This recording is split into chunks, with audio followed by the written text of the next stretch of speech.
All right, Fez, let's talk some Survivor here. The most popular contest, of course, I think that's happened or transpired over the past couple of years, right? And we usually reference the Circa Survivor because they were, I want to say, I don't think they were maybe the first ones in Vegas, but I think at a grand scale, and all the marketing that we just talked about, that they've done a fantastic job of it. And last year, when you and I were doing the Fezzik Focus podcast, we had talked about this in the first couple of weeks, that absolute carnage that did happen in the first couple of weeks there. So, Fez, let's start with, let's say you already got your entry in Thursday night football, right? Let's just say you go out there and one of your picks is on, let's say Philadelphia, and Philadelphia ends up losing. What's your plan after that? And you have a pick on Philadelphia. Are you running down to the Circa Sports book and you're buying in more entries, or what's your mindset on that, and what's your game plan about that?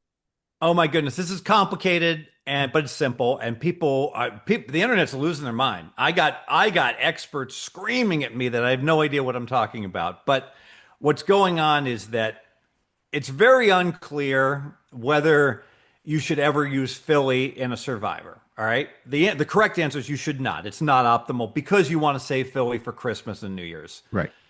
But here's the problem. Maybe you should have play one entry Munaf with Philly, okay? And this is I get it.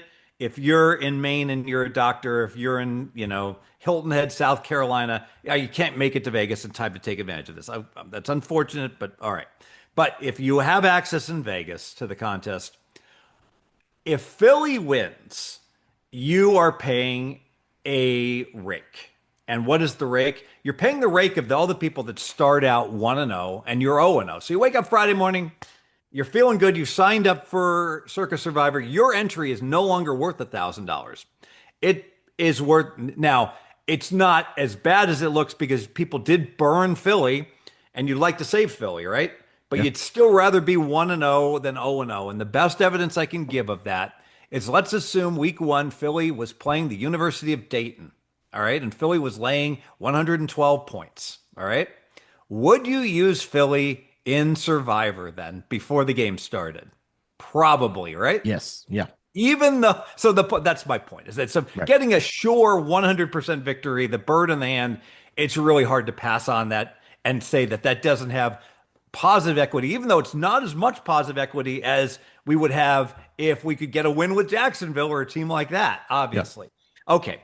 So is it a big rake? Nah, it might be like 3 to 4%, in terms of like your entry might only be worth $965. That's fine. You still want to play and be a part of it. Go ahead and play. But most logical people, if they live in Vegas, would say if Philly loses, clearly now maybe 10% of the pool, maybe it's 8, maybe it's 12. I don't know. I don't know what percentage are going to take Philly, and they could re-enter. I don't care if they re-enter. I don't care if they don't re-enter. That's dead money in the pool. And so the second I enter after Philly loses, the second it's announced that Philly, here's the percentage of people that took Philly, right? It will say the implied value of every entry is 1,128 or 1,085. I don't know if I'm getting a 7% overlay, a 13% overlay. So how cool is that? I could literally walk in, enter, and tell people, hey, you want 50% of my entry? It's worth 1,100. I could literally chop myself up and lock, if I could get investors, and lock in $100-ish profit before I even made a selection. All right, that's pretty cool. And I mean, and if there had been, if Derek Stevens had said, we're going to have a 10% overlay on this contest, imagine how many people would sign up for a full house and take all the entries. So that's where I'm going with it. You don't have to play Philly, certainly, and it sucks that if Philly wins, I'm discouraging lots of entries. But if Philly loses, you probably should find a way to go ahead and, even if it, like, think about this, you could pay your credit card fee. You could pay 3% on your credit card fee. You're getting a 10% overlay ish. And so it's still a great investment.